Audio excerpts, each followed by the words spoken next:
The federal government is under pressure from the Greens and the solar industry for yesterday pulling the plug on a solar hot water rebate scheme 4 months early. The rebate gave people up to $1,000 towards switching from electric to solar systems.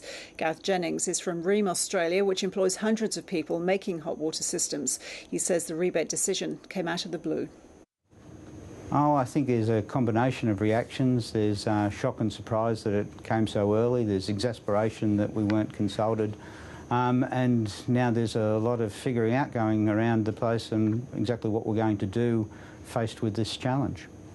Now, Greg Hunt, the Shadow Environment Minister, has been talking about the end of the rebate. Here he is.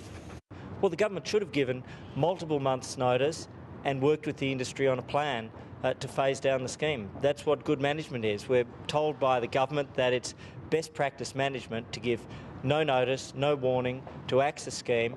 It's not best practice. It may be for this government, but not for any rational or sensible government. So, Gareth Jennings, what will this do to your business? Right now we're still trying to figure out exactly what the implications are for our business.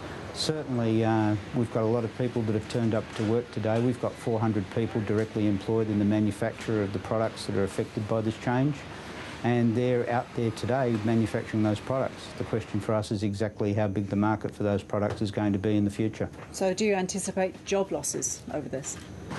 Look, I'd hate to be talking about job losses right at the moment. I think as the market has wound down over the last couple of years, we've been fairly successful in redeploying our personnel.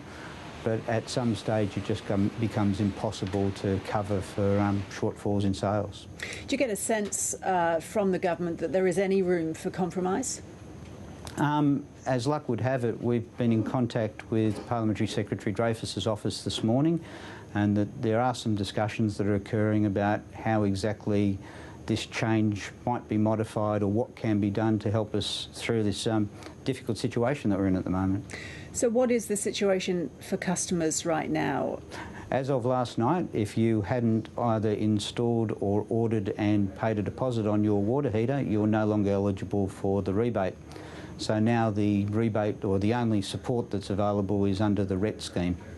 And how much money is that worth? With the RET scheme, well, the RET scheme is worth about $900. The concern for us is that solar panels, PV panels that are all imported, get $2,700 under that scheme, and they're 40% less efficient than the product that we sell.